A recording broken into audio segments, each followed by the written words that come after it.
আল্লাহ পাকের একজন ওলি বান্দা ছিলেন, আল্লাহ পাকের ওলি বান্দা আরে এক তারিখে রাস্তা দিয়ে হেঁটে হেঁটে বাবা যান আল্লাহর ওলি আমার হেঁটে হেঁটে যেতে যেতে আব্বারে দেখতে পেলেন একটা কবরস্থান সামনে পড়ে গেল।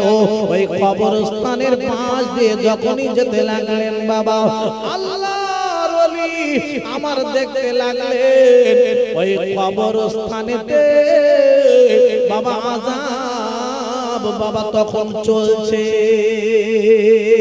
আল্লাহর ওলি আব্বারে ওই কবরস্থানে আযাব চলছে দেখে রে আর বাবা আগিয়ে গেলেন না। আল্লাহর বান্দা দাঁড়িয়ে গেলেন, ওলি বান্দা বাবা মাহবুব বান্দা রে আল্লাহর ওলি বান্দা রে এইবারে ওই কবরস্থানে বাবা আর পাশে দাঁড়িয়ে দাঁড়িয়ে 2 রাকাত নামাজ পড়ে নিলে। কবরে আযাব হচ্ছে, আল্লাহর ওলি মানুষ না, কবরের আযাব বড় কঠিন আযাব, কেউ বাঁচাতে পারবে না। কবরের আযাব যখন হবে আব্বারে কোন পুলিশ গিয়ে ঠেকাতে পারবে না। কবরের আযাব যার হবে রে বাবা কেউ কোনদিন বাঁচাতে পারবে না। একমাত্র বাবা আল্লাহ পাকের কাছে দোয়া চাইলে, আল্লাহ পাকের কাছে কান্নাকাটি করলে আল্লাহ পাক যদি চায় তবে কবরের আযাব বন্ধ হবে। ঠিক না? ও মুসলমানেরা আল্লাহর ওলি বান্দারে এইবারে যখন বাবা আযাব হচ্ছে দেখতে পেলেন বাবা আরে ওইখানে নামাজ আদায় করে নিলেন বাবা। আল্লাহর কোরআন শরীফ তেলাওয়াত করলেন, কোরআন শরীফ বাবা তেলাওয়াত করে এইবারে ভাইরা আমার আব্বা জানেরা রে ওই কবরবাসীদের জন্য এইবার বাবা বকশে দিলেন। যেই কবরবাসীদের জন্য আল্লাহ পাকের ওলি বান্দা বকশে দিলেন সওয়াব রেসানি বাবা আল্লাহ পাকের কাছে কান্নাকাটি করে বাবা আর কবরবাসীদের জন্য যখনই বাবা বকশে দিলেন সঙ্গে সঙ্গে আব্বা আল্লাহর ওলি আমার দেখতে পাচ্ছেন ওই কবরবাসীরা সবাই বাবা আরে সবাই লাইনে লাইন দিয়ে বাবা সওয়াবগুলো বাবা নিতে এসেছে। সওয়াবগুলো নেওয়ার জন্য সবাই এসে দাঁড়িয়ে গেছে। ও মুসলমানেরা ওরে আমার আব্বাজান ভাইজানেরা গো আরে কবরবাসীরাও সবাই যখন নেকি নেওয়ার জন্য দাঁড়িয়ে গেল ভাইরা ওই মুহূর্তে দেখতে পাওয়া গেল রে আল্লাহর একজন বান্দা ওই কবরের ভিতরে। ওই বান্দাটা কিন্তু বাবা নেকি নেওয়ার জন্য আসে না, আনন্দে রয়েছে, বড় খুশিতে রয়েছে, আনন্দে আরে ওই বান্দা রয়েছে। ওই বান্দা কিন্তু নেকি নিতে আসে না। আব্বারে আমার ভাইদানেরা রে ও জওয়ানেরা রে ওরে আমার যুবক ভাইরা আমার রে আল্লাহর ওলি বান্দা এবার ডেকে ডেকে জিজ্ঞাসা করলেন ও আল্লাহর বান্দা গো একবার একটুখানি বলেন বলেন সবাই নেকি নেওয়ার জন্য হুড়োহুড়ি করে কিন্তু তুমি কেন নেকি নিচ্ছ না? বলে হুজুর আল্লাহর ওলি বান্দা গো তবে শোনেন শোনেন একবার আমার খবর তাহলে আমি বলি আমার একটা ছেলে আছে, আমার একটা সন্তান আরে দুনিয়ার জমিনে জীবিত আছে হুজুর। ওই সন্তানটা প্রতিদিন 5 বার করে আমি কবরে আছে, আমার সন্তানটা দুনিয়ার জমিনে জীবিত রয়েছেন, বেঁচে রয়েছেন। আমার সন্তানটা প্রতিদিন 5 বার আমার জন্য দোয়া চায়, আমার জন্য সওয়াব রসানি করে, আমার জন্য দুনিয়ার জমিন থেকে নেকি পাঠায়। জোরে বলবেন না, চিল্লে বলবেন না। আমার জন্য প্রতিদিন 5 বার আমার জন্য নেকি পাঠায়, আমার অসুবিধা হয় না, এই জন্য আমি হাসি খুশিতে আছি। একবার জোরে বলা যাবে না সুবহানাল্লাহ? আমাদের কিছু ছেলে আছে বাবা, এরা না নামাজ পড়ে, না আব্বা মারা গেছে, চাচা মারা গেছে, ভাই মারা গেছে, বোন মারা গেছে, দাদু মারা গেছে, খালু মারা গেছে, কারোর জন্য দোয়া চায় না, নামাজ পড়ে না, খালি মোবাইলে খালি ঘাঁটছে, খালি ফেসবুক নিয়ে টানাটানি টানাটানি টানাটানি করছে। করছে কি করে না জোরে বলুন? এই করতে করতে তাদের টাইম শেষ। সকাল হচ্ছে কখন, সন্ধ্যা হচ্ছে কখন, কোনো খেয়াল নাই বাবা। আমাদের দিন পার হয়ে যাচ্ছে খালি এই মোবাইলের ভিতরে। এরকম ছেলে আছে কি নাই? ইস, হায় হায় হায়। আব্বা আল্লাহ সকলের যেন হেফাজত করে। এখন এসআইআর হচ্ছে, মানুষ পাগল হয়ে যাচ্ছে, কি করবে, কি হবে না হবে। আর এরা এদের কারবারেরা চালিয়ে যাচ্ছে ফ্রি ফায়ারের জন্য, এরা ওদিকে মাথা মারে, ওদের কারবাররা চালিয়ে যাচ্ছে। এই তো আমাদের বাবার দুনিয়া। একটা নেক সন্তান রেখে যাবে, একটা ছেলেকে মানুষ করে রেখে দিয়ে যাবে। আল্লাহ আপনার ধনী লোক করেছে, আরো করুক, টাকা দিয়েছে, আরো টাকা দিক। একটা ছেলেকে একটুখানি মানুষ করে দিয়ে যাবেন, আলেম করার চেষ্টা করবেন, হাফেজ করার চেষ্টা করবেন।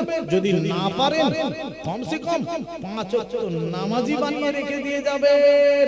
সাথে সাথে করে নিয়ে একটু মসজিদে যাবেন, বাচ্চা বেলায় থেকে, ছোটবেলায় থেকে বোঝাবেন, একটু নামাজি বানিয়ে দিয়ে যাবেন। চাইলে ওই নামাজ পড়ে পড়ে যদি নামাজের পার্টি বসে, আল্লাহর বান্দারে যদি দোয়া চায়, আয় আমার আল্লাহ, আয় আমার মাওলা, আমার আব্বা জান কবরে শুয়ে রয়েছে, আল্লাহ আমি দোয়া চাই আমার আব্বা জানের কবরে এই সওয়াবটা তুমি পৌঁছে দিও। 3 বার সূরা ইখলাস পড়ে, 1 বার সূরা ফাতিহা পড়ে, আল্লাহর নবীর নামে দরুদ শরীফ পড়ে, দুনিয়ার জমিন থেকে যদি দোয়া চায় বাবা, ওই সওয়াবটা, ওই নেকিটা আব্বার কবরে পৌঁছে যাবে। আব্বা কবরে সুখে থাকবে, শান্তি থাকবে, আরামে থাকবে। একটা ছেলেকে, একটা নাতিকে, একটা ছেলেকে, একটা নাতিকে একটুখানি ভালো রাস্তায় রাখার চিন্তা ভাবনা করবে, দেখবেন আপনি কবরে বেঁচে যাবেন ওই ছেলেটার নেক সন্তান। বাবা আব্বা আগিয়ে নিয়ে যাব। কোন কথা বলছিলাম? আল্লাহর ওলি বান্দা, দেখছেন ওই বান্দাটা নেকির জন্য হুড়োহুড়ি করে না, নেকির জন্য কোনো চিন্তা ভাবনা করে না, খুব হাসি খুশিতে আছে, আনন্দে আছে। আব্বা জান, ভাইজান, ও মুমিন মুসলমানেরা, ও মায়েরা, ওরে আমার বোনেরা, ও আমার আব্বা জানেরা, আল্লাহর বান্দা এইবারে, আরে বাবা আল্লাহর ওলি বান্দা সওয়াব রেসানি করে দিয়ে বাড়ি চলে, আপনার কি নাম, আপনার কি নাম, বাড়ি আসার আগে এইবার আমার ভাই জানেরা, আমার আব্বা জানেরা, দেখতে পাচ্ছেন কিন্তু একটা কবরবাসী ওই কবরস্থানের, আরে মাইয়েতদের ভিতর থেকে একটা কবর, আরে একটা কবরবাসী রে আল্লাহর বান্দা খুব কান্নাকাটি করে। আল্লাহর বান্দা, ওলি বান্দা জিজ্ঞাসা করে, তুমি কেন কাঁদতে রয়েছো একবার বলো। আব্বা জান, ওরে আমার ভাইজানেরা, ওরে আমার মা বোনেরা গো, আল্লাহর বান্দা আরে জিজ্ঞাসা করে। আল্লাহর বান্দা বলতে লাগলো, হুজুর গো আমি কেন কাঁদতে রয়েছি, দুনিয়ার জমিনে আমার কেউ নাই, হুজুর আমার গো আমার একটা কন্যা সন্তান দুনিয়ায় বেঁচে আছে, ওই সন্তানটা আমার জন্য কোনো সওয়াব রেসারি করে না, আমার জন্য দোয়া দাই চায় না, আমার জন্য কোরআন তেলাওয়াত করে না, আমার জন্য একটুখানি নবীর নামে দরুদ শরীফ পড়ে হাত তোলে না, আমি বড় এই জন্য দুঃখে রয়েছি। হুজুর আমার একটা সন্তান আছে, তবে আমার জন্য কান্নাকাটি করে না, আমার জন্য দোয়া চায় না, আমার জন্য কোনো চিন্তা ভাবনা করে না, আরে আরে অথচ উল্টে আরে গুনার কাজে লিপ্ত আছে, যার কারণে সওয়াব আসা দূরের কথা, সে যে গুনাহ করে তার শাস্তিটাও পর্যন্ত আমার কবরে ভোগ করতে হয়। আব্বা জান ভাই জান আমার, ও মুমিন মুসলমানেরা, ওরে আমার আব্বা জান ভাই জানেরা, ওরে আমার সোনার মানিক ভাইরা, আল্লাহর ওলি বান্দা এইবারে বাবা চলে আসলেন। আসার পরেতে ওই যে বান্দাটা বলেছিল, আল্লাহর ওলি আমার গো, আমার একটা নেক সন্তান আছে দুনিয়ার জমিনে, ওই নেক সন্তান আমার জন্য কোরআন তেলাওয়াত করে সওয়াব রেসানি করে আমার জন্য পাঠায়, আল্লাহর দরবারে দোয়া চায়। আল্লাহর ওলি বান্দা খবর নিয়ে বাবা তার কাছে গেল।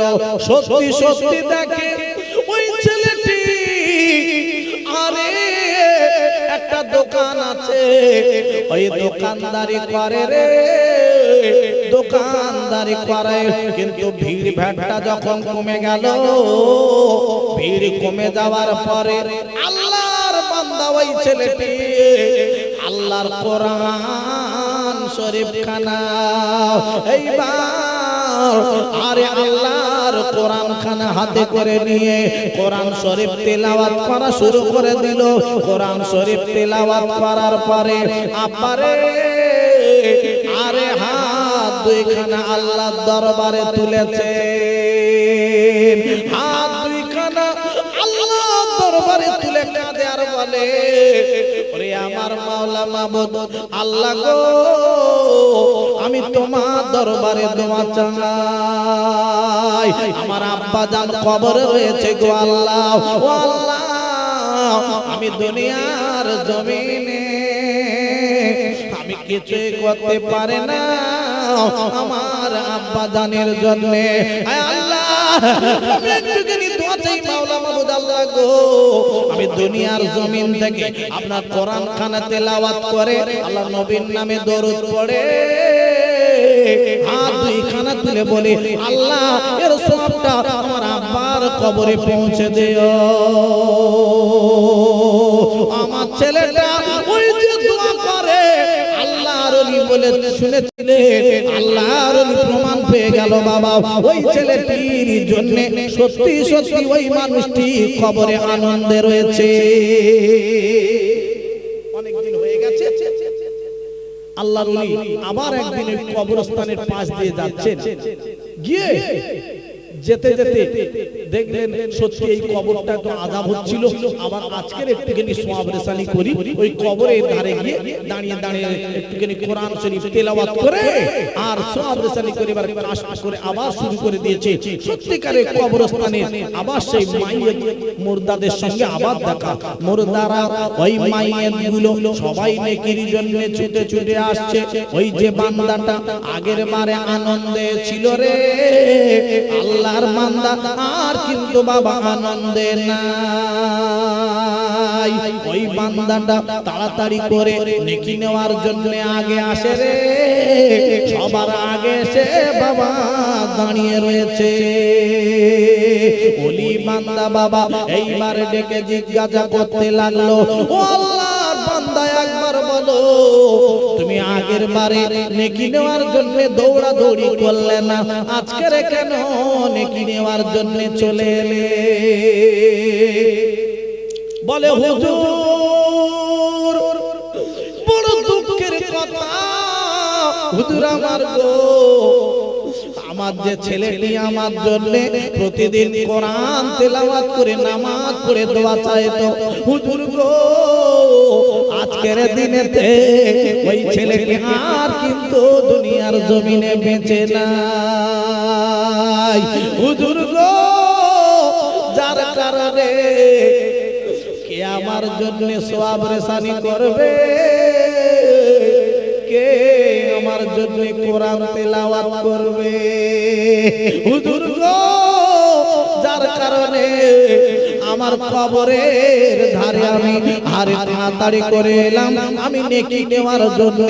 আপনি আপনার কবরের কাছে এসে সওয়াব রেসানি করে যখন পাঠাচ্ছেন, ওই সময় আমি তাড়াতাড়ি করে নেকি নেওয়ার জন্য এসে গেছি। নারায়ে তাকবীর, নারায়ে তাকবীর।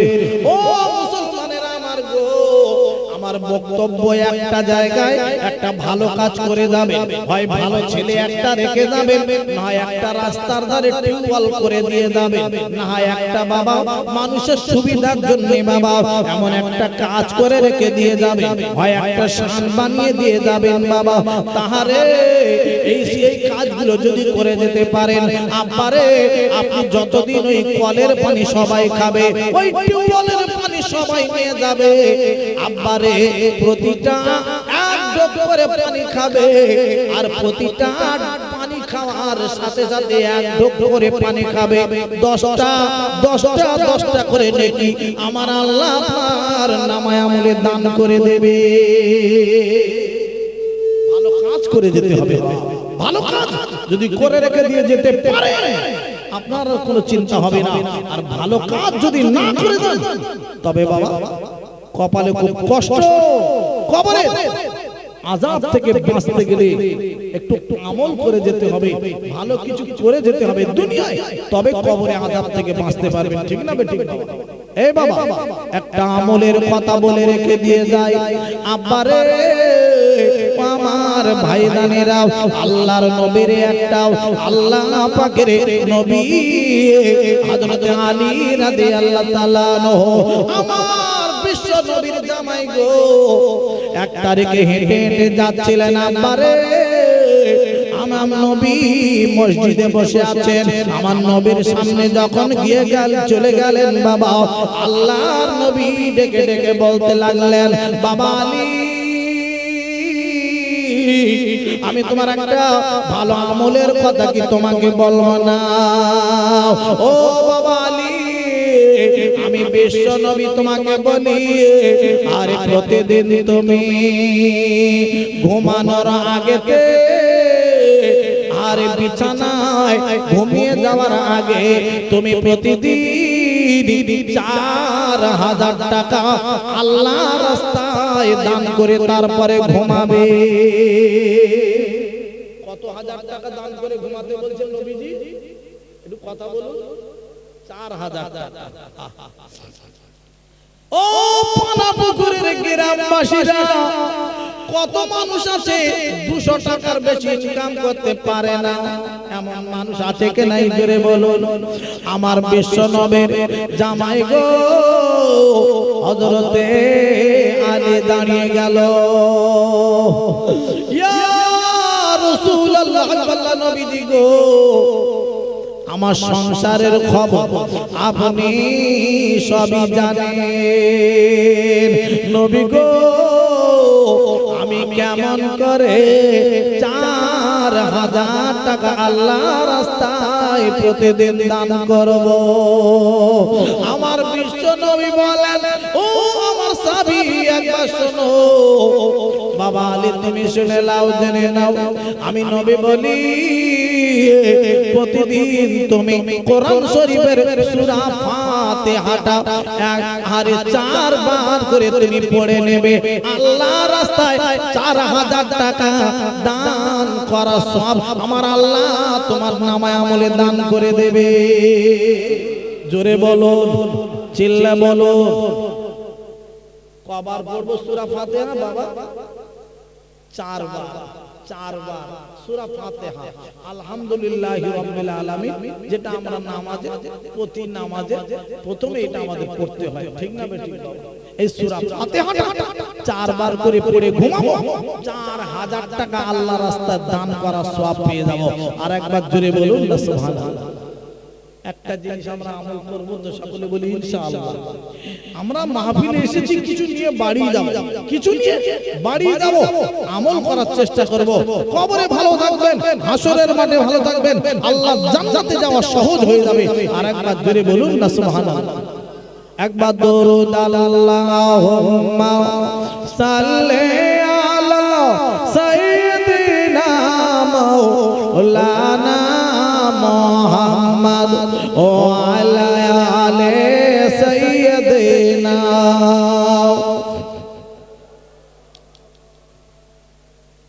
আমার প্রাণের দয়ার নবী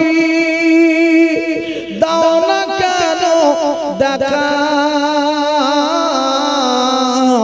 তোমার ছেড়ে আর কত কাল থাকবো আমি একা। দেবানিশে কেঁদে কেঁদে হইলাম পাগল পারা, কেউ জানি না কাঁদে কেন আমি যে কি হারাই। আল্লাহুম্মা সাল্লি আলা সাইয়্যিদিনা ওয়া আলা আলি সাইয়্যিদিনা। ও পানাপুকুরের গ্রামবাসীরা গো, একবার শুনেলেন জেনেলেন আব্বারে, আমি আপনাদের কাছে আর একটা আমলের কথা একটুখানি বলে রেখে দিয়ে যায়। আল্লাহর কবরে আরে আল্লাহর আযাব থেকে বেঁচে যাবেন যদি আমলটুকু করে দিয়ে যেতে নিয়ে যেতে পারেন। আল্লাহর নবী আমার বিশ্ব নবী গো ডেকে বলেন, বাবা আলী আর একটা আমলের কথা শোনো। ও বাবা আলী গো, তুমি প্রতিদিন বিছানায় ঘুমানোর আগে তুমি এক খতম কোরআন শরীফ পড়ে তারপরে ঘুমাবে। এক খতম কোরআন শরীফ পড়ে প্রতিদিন ঘুমানোর আগে তারপরে তুমি ঘুমাবে। আল্লাহর নবীর জামাই হযরত আলী ডেকে বলেন, নবী গো আমি কেমন করে পড়বো? ইয়া রাসূলুল্লাহ, ইয়া হাবিবাল্লাহ নবীজি, আমার দ্বারা সম্ভব হবে না। আমি এক খতম কোরআন শরীফ যদি পড়া শুরু করি সন্ধ্যা থেকে সকাল হয়ে যাবে। নবী গো সারা রাত তাহলে ঘুম হবে না, আমি ঘুমাবো না। নবী গো, ইয়া রাসূলুল্লাহ, ইয়া হাবিবাল্লাহ নবীজি আমার গো, যদি না ঘুমাই তবে দিনের বেলা কেমন করে আমি কাজগুলো সারবো? আল্লাহর নবী বলেন, বাবা আলী আমি সহজ করে তোমার আমলের কথা বলে দিচ্ছি, তুমি শোনো। বাবা আলী প্রতিদিন তুমি গো এক খতম কোরআন শরীফের সওয়াব পেয়ে যাবে। 3 বার সূরা ইখলাসটা বলো, আল্লাহু আহাদ আল্লাহুস সামাদ লাম ইয়ালিদ ওয়া লাম ইউলাদ ওয়া লাম ইয়াকুল লাহু কুফুয়ান আহাদ। এই সূরা ইখলাসটা 3 বার যদি তুমি পড়তে পারো, বাবা আল্লাহ রাব্বুল আলামিন তোমার নামে আমলে এক খতম কোরআন শরীফ পড়ার সওয়াব দান করে দেবে। আরো জোরে বলো, আরো চিল্লা বলো, নারায়ে তাকবীর। পড়বো, সকলে পড়বো ইনশাআল্লাহ। একবার বলি ইনশাআল্লাহ। আল্লাহ কবুল করে নিক আমাদের মাহফিলে, এই মাহফিল কবুল করে নিক আল্লাহ। তুমি এই মাহফিল কারা দিয়েছে? কোন মায়ের সন্তানেরা দিল? আল্লাহ তুমি মাহফিলটা কবুল করে নিও, গ্রামবাসী সকলকে কবুল করে নিও। এই গ্রামের আশেপাশে যত কবরবাসী আছে সবার কবরে আযাবগুলো মাফ করে দিও। সকলে একবার জোরে বলুন আল্লাহুম্মা, আরো জোরে বলুন আল্লাহুম্মা আমিন। এ নারায়ে তাকবীর। আব্বা এই আমি প্রথমে শুরু করেছিলাম কি গো? কোরআন শরীফের আয়াত কি ছিল? ও ওয়াত্তুর ওয়া কিতাবিম মাসতুর। মনে আছে? সূরা তুর আল্লাহ পাক কোরআন শরীফের ওই মানে তুর পাহাড়ের কসম খেয়ে খেয়ে বলছিলেন এই তুর পাহাড়ের কথা কিন্তু আমি না বলে অন্যদিকে চলে এসেছি বাবাজি ভাই এখানে এসে বসেন এখানে সামনে এসে বসেন বাবা আল্লাহ কবুল করে নি এই মাহফিল কবুল করে নি এই মাহফিলের জন্য আপনাদের কাছে দোয়া করব আপনাদের জন্য সকলের জন্য আল্লাহ মাহফিলটা কবুল করে নিও জোরে বলুন আল্লাহুম্মা আমিন চিল্লে বলুন আল্লাহুম্মা আমিন নারে তাকবীর ও মায়েরা বাবাজিরা ও মুমিন মুসলমানেরা ভাইরা খেয়াল করে শোনেন আব্বা জান ভাইজান আমার আল্লাহ রাব্বুল আলামিন বলে দিলেন গো ও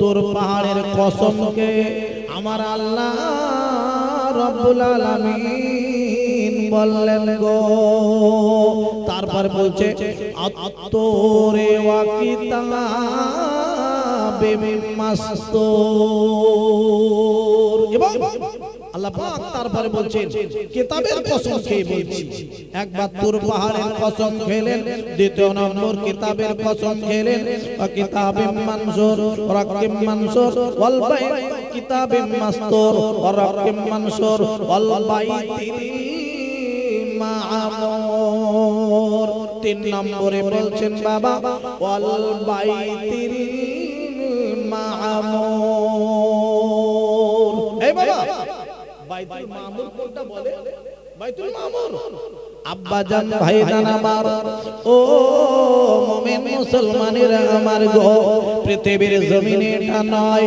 আমরা পৃথিবীর জমিনে অনেক কিছু দেখেছি রে আব্বা পৃথিবীর জমিনে অনেক পাহাড় দেখেছি অনেক মসজিদ দেখেছি অনেক মাদ্রাসা দেখেছি রে আব্বা এই বাইতুল মামুর যে কোরআন শরীফে আমার আল্লাহ জানিয়ে দিলেন বাবা এটা কোথায় জানেন দুনিয়ার জমিনে কোথায় বাইতুল মামুরটা নাই বাইতুল মামুর কোথায় গো শুনে নেন বাইতুল মামুর কোথায় ও মুমিন মুসলমানেরা এই বাইতুল মামুরটা রয়েছে কাবা শরীফ রয়েছে আব্বারে হাজী সাহেবরা হজে যায় লক্ষ লক্ষ টাকা খরচ করে যায় কাবা শরীফ তওয়াফ করতে যায় এই কাবা শরীফ ওই কাবা শরীফের উপরে আব্বারে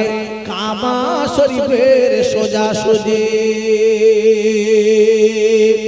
আব্বা জান ও আমার ভাইজানেরা ও জওয়ানেরা ওরে আমার যুবক ভাইরা ওই কাবা শরীফের সোজাসুজি রে একেবারে আপনার কি নাম সপ্তম আসমানের উপরে এই বাইতুল মামুরটা আছে বাবা এই বাইতুল মামুরটাও কাবা শরীফের সোজাসুজি সপ্তম আসমানের উপরে আছেন রে আব্বা এই বাইতুল মামুর এই বাইতুল মামুরে আল্লাহর ফেরেশতারা ইবাদত করতে যান জোরে বলুন সুবহানাল্লাহ আল্লাহর ফেরেশতারা ওইখানে গিয়ে ইবাদত করেন কত ফেরেশতা একসঙ্গে ইবাদত করতে পারবে কতটা ফেরেশতা একটা নয় দুটো নয় তিনটে নয় চারটে নয় 1000 নয় 2000 নয় একসঙ্গে 70,000 ফেরেশতা ওই বাইতুল মামুরে ইবাদত করতে যে ইবাদত করতে পারবে একটা ফেরেশতা একবার ওই বাইতুল মামুরে ইবাদত করতে যখন ঢুকবে রে আব্বারে আর কিয়ামত পর্যন্ত আর একটা বারের জন্য তার চান্স হবে না এইটা নাম হলো বাবা বাইতুল মামুর এই বাইতুল মামুর এই বাইতুল মামুরের কসম খেয়ে আমার আল্লাহ বলছেন কি বলছেন আযাব দেওয়া হবে। যারা আল্লাহকে মানবে না, আল্লাহর ইবাদত করবে না, আল্লাহকে যারা স্বীকার করবে না, আল্লাহ জান্নাত জাহান্নাম এত কিছু শোনার পরে, এত কিছু আল্লাহ পাকের নিয়ামত নেওয়ার পরে, আল্লাহর নিয়ামত কি কি নেই বান্দারা? আব্বা জান ভাই জান আমার ও মুসলমানেরা, আল্লাহর নিয়ামত কি কি নেওয়া হয়? আল্লাহর সূর্যটা বাবা, রৌদ্র আমরা নিয়ামত গুলো নেই। আল্লাহর নিয়ামত পানিটা বাবা আমরা ব্যবহার করে। আল্লাহর নিয়ামত হাওয়া আমরা ব্যবহার করে। আল্লাহর নিয়ামত আব্বা জান ভাই জানেরা আপনার কি নাও? আল্লাহ পাকের নিয়ামত গুলো আমরা বাবা একের পরে এক ব্যবহার করে। আল্লাহ পাককে কিন্তু বাবা আমরা মানি না। আমার আল্লাহ বললেন পাঁচটা জিনিসের কসম খেতে। আমার আল্লাহ বললেন, আমার আল্লাহ খালি বলে দিলেই হয়ে যেত, কিন্তু তারপরেও পাঁচটা জিনিসের কসম খাচ্ছে। এ বাবা কসম কেন খাওয়া হয়? কসমটা কেন খায়? এই জিনিসটা যদি কোনো মানুষ বলে কসম খেয়ে বলছি, তুই একবার দোকানে আয়, একবার বাজারে গিয়ে দেখ, মাঠে এসে দেখ, এরকম বলে না? তার মানে কি? ও বিশ্বাস হয়ে যায়, ও যেটা বলছে সেটা করবে। তার মানে কসম খাওয়ার মানে এটা দাঁড়ায়, ঠিক না? ঠিক বাবা, এটা বিশ্বাস একিন আরো গাঢ় হয়ে যায়, এটা করবেই, এই জন্যই কসম খায়, ঠিক না? ঠিক বাবা।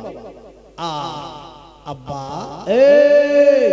আমার আল্লাহ কসম খাচ্ছে, তোর পাহাড়ের কসম, কিতাবের কসম, বাইতুল মামুরের কসম, আস-সাকফিল মারফু এবং আসমানের কসম। বাবা আব্বা জান ভাই জান আমার ও আমার মুমিন মুসলমানেরা, উঁচু ছাদ মানে আসমানের দিকে নিয়ে ইঙ্গিত করা হয়েছে, আসমানের কথা বলা হয়েছে। আব্বারে ও আমার মুমিন মুসলমানেরা, আস-সাকফিল মারফু ওয়াল বাহরিল মাসজুর। আমার আল্লাহ রাব্বুল আলামিন এইবার বাবা দরিয়ার কসম খেলেন।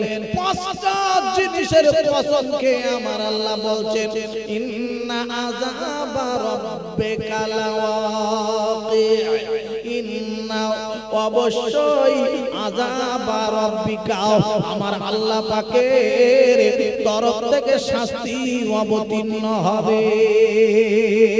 আযাবা শাস্তি, রাব্বিকা আল্লাহ তরফ থেকে বাবা শাস্তি অবতীর্ণ হবে। লাওয়াকি অবশ্যই অবতীর্ণ হবে বাবা শাস্তি। মা লাহু মিন দাফি, মা না কেউ আযাব সরাতে পারবে না। যে আযাবটা আমার আল্লাহ দেবেন, যে শাস্তিটা দেবেন, যে শাস্তি আসবে, যারা আল্লাহকে অস্বীকার করবে তাদের উপরে যে শাস্তি আসবে, মা না লাহু, মা লাহু মিন দাফি, মা মানে না, লাহু না, মা লাহু মিন দাফি, এটাকে এই আযাবটা কেউ সরাতে পারবে না। কোন ব্যক্তি, কোন মানুষ আল্লাহর আযাব, আল্লাহর শাস্তি সরাতে পারবে না, হটাতে পারবে না, এই ক্ষমতা কারো থাকবে না, ঠিক না? ঠিক বাবা। আচ্ছা, দুনিয়ার একটা ঘটনা আপনাদের কাছে তুলে ধরি। এই একটা ঝড় এসেছিল, আমফান ঝড়। এই আমফান ঝড়টা যখন হয়েছিল, কেউ বন্ধ করতে পেরেছিলাম? আমরা বন্ধ করতে পেরেছিলাম? বন্দুক দেখিয়ে, থানার পুলিশ দেখিয়ে? না রে বাবা না। সবাই ঘরের ভিতরে, আরো বলে দিয়েছিল সবাই ছাদওয়ালা ঘরের তলায় চলে যাবে, সব অ্যালাউন্স করে দিয়েছিল কি দেয়? আব্বা আসুন। তাই আমার আল্লাহ বলছেন কোরআন শরীফের মধ্যে, এমন শাস্তি আমার আল্লাহ দেবেন কেউ হটাতে পারবে না সে শাস্তি। এই মুসলমানেরা,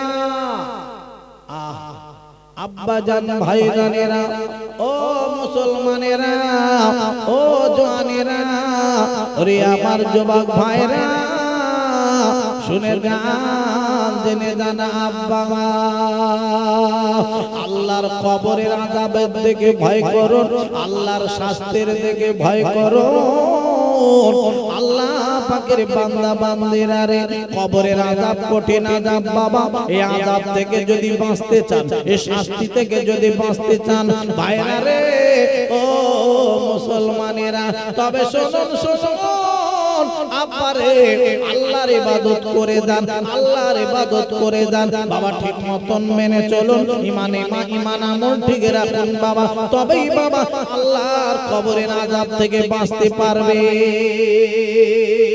ও ভাইরা, ও পানাপুকুরের গ্রামবাসীরা গো, ওরে আমার আব্বা জান ভাই জানেরা গো, শুনে যান জেনে যান আব্বারে, কি দুঃখ, কি এমন অপরাধ হলো, এত দৌড়ঝাঁপ, এত ছোটাছুটি করতে হচ্ছে। আহা বাবা, সেই জন্য বলবো হিংসা এখন নয়, দেখবেন একে অপরের হেল্প করবেন, সাহায্য করবেন, যাতে করে সবার নামগুলো লিস্টিতে থাকে, লক্ষ্য রাখবেন বাবা। আজ আমার বক্তব্য ছিল কোন জায়গায়, আল্লাহকে আমরা ভুলে যাচ্ছি, আল্লাহর নবীকে ভুলে যাচ্ছি, কোরআন শরীফটা থেকে দূরে সরে চলে আসছি, আল্লাহর ঘর মসজিদ থেকে দূরে সরে চলে আসছি, নামাজ থেকে দূরে সরে চলে আসছি। আমার কপালে, আমাদের কপালে সেই জন্য তুই কষ্ট বাবা। আল্লাহকে ভুললে হবে না, এখনো সুযোগ আছে, তওবা করে নেন, তওবা করে নেন, আল্লাহ পাকের দরবারে চোখের পানি ফেলুন। আল্লাহ পাক চাইলে, আল্লাহ পাক কবুল করে নিলে আপনি আবার ঠিক বেঁচে যাবেন বাবা। তাই বলবো আমার মুসলমান পানাপুকুর গ্রামবাসীরা, মায়েরা, ভাইরা, বোনেরা, এই ভাঙড় এলাকা পানাপুকুর আব্বা যে যেখানে আছেন সকলে চলে আসেন মজলিসে, আমি আলোচনা শুরু করে দেব। প্রাণ ভরে উচ্চ আওয়াজে দরুদ আল্লাহুম্মা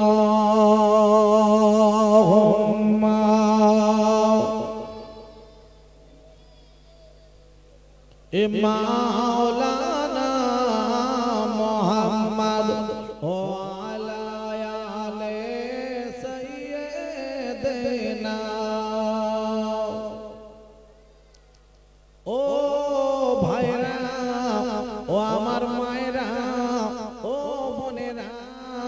আমি আতাউল্লাহ বলে যাই, আব্বা জান ভাই জানেরা, আল্লাহ পাককে যারা মানবে না, আল্লাহ পাককে যারা মানবে না, তাদের জন্য কঠিন শাস্তির ব্যবস্থা আমার আল্লাহ করবে। আল্লাহ পাক শুধু করবেন না, ও ভাইরা বাবা যারা আমার গো, আমার আল্লাহ পাক বলেই দিলে খালি হয়ে যেত, কিন্তু ভাই আমার আল্লাহ রব্বুল আলামিন বলে শুধু বলে দিলেন না, আমার আল্লাহ রব্বুল আলামিন আরে কসম খেয়ে বলছে, আমার আল্লাহ বলে দিলেই খালি হয়ে যেত, কিন্তু কসম খেয়ে পাঁচটা জিনিসের কসম খেয়ে বলছে আমি আযাব দেব, আমি শাস্তি দেব। কেউ এ শাস্তি হটাতে পারবে না, সরাতে পারবে না, এমন শাস্তি তোমাদের দেব। সেই পাঁচটা জিনিসের নাম আপনাদের কাছে আমি এক এক করে বলে দেব। কটা জিনিসের কসম খেয়েছে আব্বা জোরে বলুন? পাঁচটা জিনিস। আব্বা জান ভাই জান আমার আল্লাহ রাব্বুল আলামিন খালি বলে দিলে হয়ে যেত, সত্যি আমার আল্লাহ যেটা বলে সেটা সত্যি হয়ে যায়, ঠিক না? আল্লাহ পাক যেটা বলে ওটাই সত্য হয়ে যায়, ওটাই সত্য হয়ে যায়, বললেই যথেষ্ট ছিল। কিন্তু না, আব্বা জান আমার ভাই জানেরা, আমার আল্লাহ রব্বুল আলামিন বাবা কসম খেয়ে বলতে রয়েছেন। প্রথম নম্বরের কসম খাচ্ছে কিসের জানেন বাবা? আল্লাহ পাক কোরআন পাকে জানিয়ে দিলেন, বিসমিল্লাহির রহমানির রহিম। অত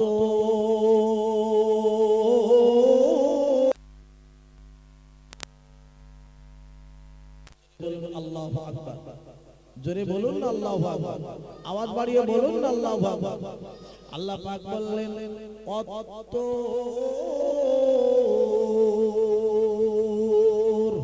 আল্লাহ পাক জানাচ্ছেন তুর পাহাড়ের কসম খেয়ে আমার আল্লাহ বলছেন, তুর পাহাড়ের কসম খেয়ে আপনারা জানেন ও ভাইরা, ও আমার মায়েরা, বোনেরা, আব্বা জানেরা, এই তুর পাহাড়টা যে তুর পাহাড়ে আরে আল্লাহ পাকের একটা নবী ছিলেন, বাবা পয়গম্বর ছিলেন। ওই নবীটার নাম নবী মুসা আলাইহিস সালাম। এই মুসা নবী